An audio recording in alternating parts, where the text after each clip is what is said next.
I thank everybody for joining me. I thank you for putting up with us being a little bit delayed. I will make you a promise. I will be finished in 15 minutes. That is my promise to you, and I will not go over my 15 minutes. I believe in that. And I believe in what we're trying to do and where we're trying to take systems. Is this on now? Yeah, let's see. We need to start to think when we're looking at what our customers are looking for, as in their mindset. If we're a retailer, or if you're supplying to a retailer, you need to understand what are they looking for and where are they looking at. What I'm going to talk about here today is experience of where the retail world is going and where it's moved to. Every solution that I talk about, every analogy that I tell you about, is already running. It's already running in Australia, or it's running in China, or it's running in Singapore, or it's running in North America. So nothing here is pie in the sky. Everything here can be delivered to you now and can be delivered to your customers. If we start to think about the customer, and the slide behind me reflects a lot of what our retailers are looking for. They're looking at how can we improve store operations? How can we improve the customer experience? How can we improve what we're holding in our inventory? So if we start to think about that, we start to think about what is starting to be the influence. What is influencing the consumer in how and what they buy? What is influencing competitive retailers on how they set up their store? What are people really starting to think about where we're coming from? Technology is taking over, and technology has taken over at a very, very dynamic pace. If you start to think about what we're looking for, everybody has different thoughts and different processes. The middle slide there, I'm just going to use the square, is what I was trying to say, talks about customers have options. And that's what they do.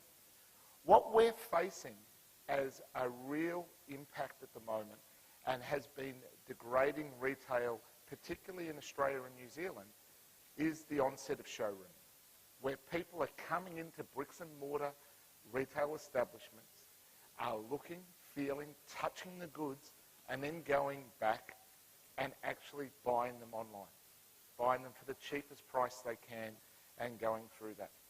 So if we start to think about some statistics that I have up here, and you can sort of see what we're looking for. What the retailers have started to do is they've started to have to drive loyalty. It's all about loyalty. If I open up my wallet at the moment, I have loyalty cards from two of the largest vendors in Australia, Coles, or the Wesfarmers Group, and Woolworths.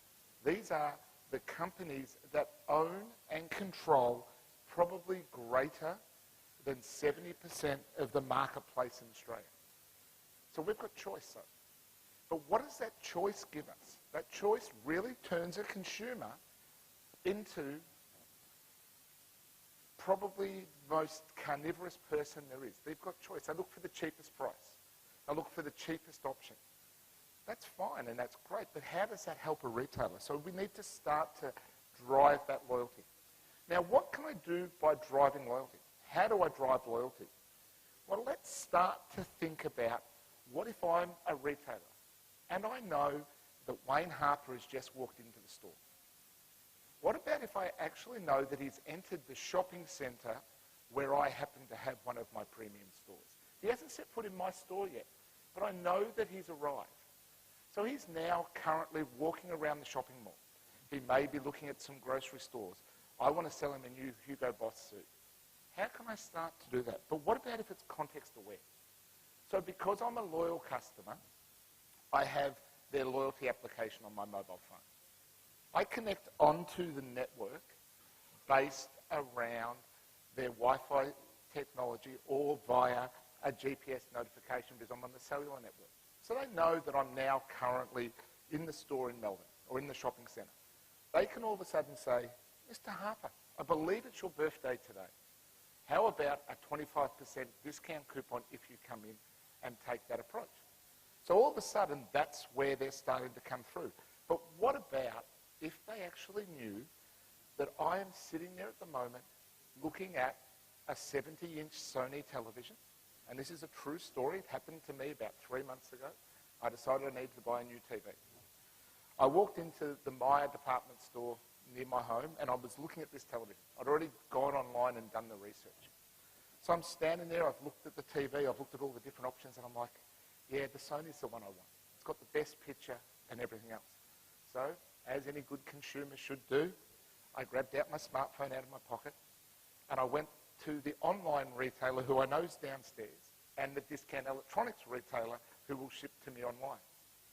And I started doing a price comparison, keyed in the model number and everything else. At that point, I got a promotion back that said that JB Hi-Fi, who was the competitor I was looking at, could offer it to me $200 cheaper. So I'm sort of like, okay, that's all right. I'll probably do that. $200 in my pocket is better than $200 in Myer's pocket. Then this lovely gentleman by the name of Seth came over and said, Mr. Harper, I believe you're looking at the Sony 70-inch TV. I went, yes, I am. And he goes, I said, just in the back of my mind, I'm sort of thinking, how does he know who I am? And that, but that's okay. I said, yes, I am. He goes, well, I believe you can get it at JB $200 cheaper, $4,800. I said, yes. He goes, I'll sell it to you today.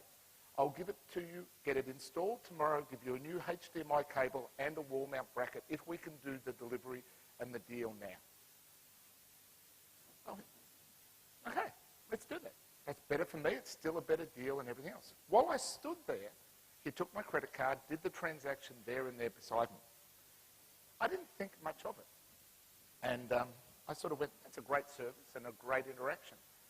What I then discovered when I went back to the office and I was telling one of my guys this story, he goes, Wayne, do you know that Myer is using our retail analytics and locationing applications?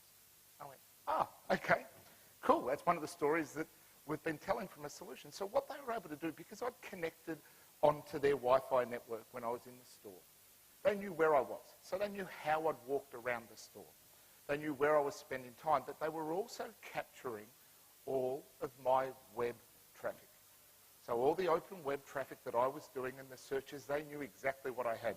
JB Hi-Fi was just like an Amazon store. It's just pushing back their advertised pricing. So they were able to do a price match then and there with me at the store. All of a sudden, I didn't go anywhere else. I had the deal. By 12 o'clock the next day, it was up on my wall and I was watching television. So that's about how to know where the customer is and what the customers are looking for. So if we start to think about these three options, think about what we're having. We've got connect with shoppers. That's the perfect example of connecting with a shopper. Know where they are. Know what they're doing. Know where they're walking about in the store. Enable the associates and empower IT. They're the pieces that we'll start to talk about. But you think about what I just told you as a story. That story is a true life instance, and that's running in